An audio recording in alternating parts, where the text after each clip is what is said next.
Hi, how's it? I'm still laughing from the last video that I did because, like, literally, I just found myself in Botswana in this dream, and I'm like, now for me to get to, like, the dude in the US, right? Go check out the previous part to gauge your bearings.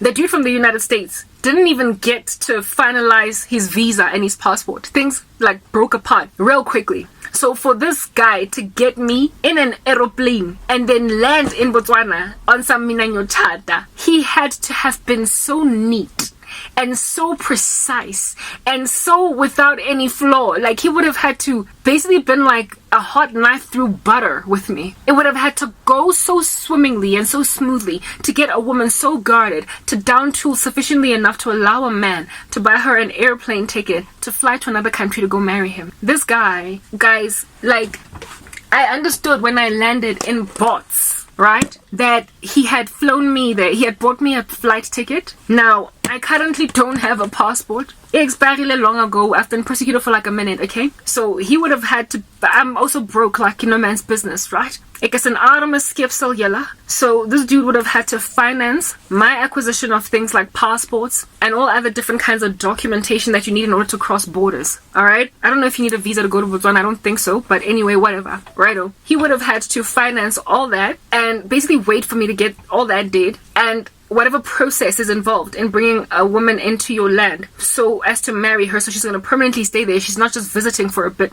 for a brief second. He would have had to go through all that admin, all that red tape, whatever Botswana requires, whatever South Africa requires for that to be made possible. He would have had to, I guess, do a means test that would prove to the Botswana government that you're bringing a person into a country that you're gonna truly take care of, and this thing is legit. It's not like some shiga shit. Like, all that red tape would have had to be endured before I could land in Botswana now officially as one that's going to go marry a man. Because when I landed there, I was going to marry. Like, the thing was done, it was sealed, and like I said, you need a passport and many other things to get into another country. So all that was done for me. And I understood that this dude is the one that financed all of that. He paid for everything to happen to bring me over.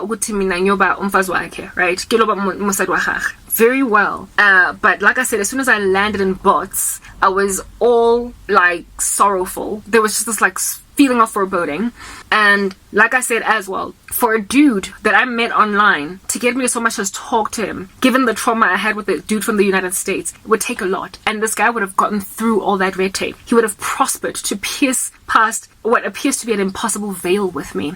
He would have had to also pass interview questions, like questions about his marital status, if he's ever been married, if he's ever had kids, if he's ever, you know what I mean? And right now, after what happened with that man from the United States of America, and that dude, by the way, America, I told you guys already, guys, I that guy, but I was about to accommodate the worst prospect for me. He was married twice before, and he had, I think, 2 kids, at least those who he was happy to declare to me as his. He did not make sense at all. And biblically, I've always been very convicted of that scripture that says that if your spouse, your former wife, is still alive roaming these streets, you can't be married, otherwise it's adultery. Yet I was willing to accommodate this with this guy. So ever since getting out of that relationship with that dude from the US, that nearly derailed my entire testimony as a Christian, I now am like, that was a big fat sign that I need to stop second guessing God and dishonoring his name and just continue to wait. So what I asked God for when I was 26 years old for a husband, I will wait for it now at 38. So no more compromise. So this dude would have to get past the fact that I asked the Lord at the age of 26 for a man that's never been married, that doesn't have any children, that doesn't have all that baggage, and that basically waited on the Lord for a wife. And I came along. And he would also have to be an older guy. He would have to be, if not older, he has to be my age or older. I don't want a Ben 10. I don't want a younger kid. I don't. I said that to the Lord. I made it clear. I don't want issues at all. I don't want problems also with mothers-in-law. You know how they tend to have issues when their sons have older wives or girlfriends. They just feel like there's so many problems with family that I was like, I don't want a dude. So basically I'm waiting for the impossible. I'm 38 years old expecting a dude that is at a minimum 38 and about to, what is this? A dude that is at a minimum 38 And having never been married, having never had kids, it's apparently a long shot, okay? According to the standards of this world and their rituals. But I'm like, if I can do it too, if I can do it, then you can do it too, dude. You can do it too. Anyway, whatever. So here it is that I am now in Botswana, and because of my initial trauma, there's no way that I'm settling. So this is somebody that had good enough statistics for me to be happy to get out of this mukuku in South Africa and literally move to Botswana.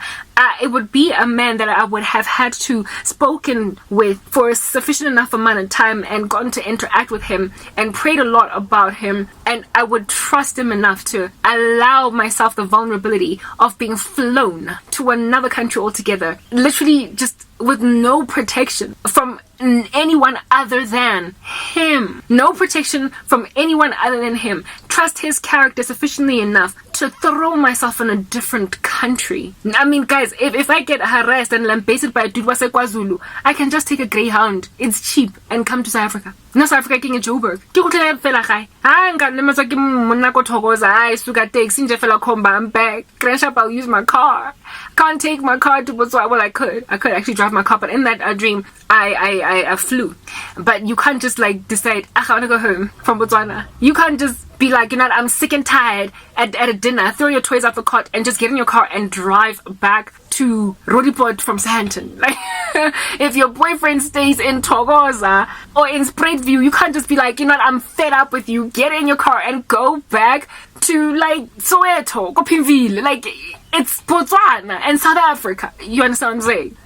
So for me to allow myself to get there despite all of these insecurities that I have about men, despite all of this red tape, despite all of the trauma I have endured from men, for me to down that guard would have taken quite the spectacular show of honor on the part of this man. He would have had to display himself as a man above reproach in the worst way, and it would have had to be so believable that I would even board a flight out of South Africa. I think it's Gaborone, guys. I said, maybe I believe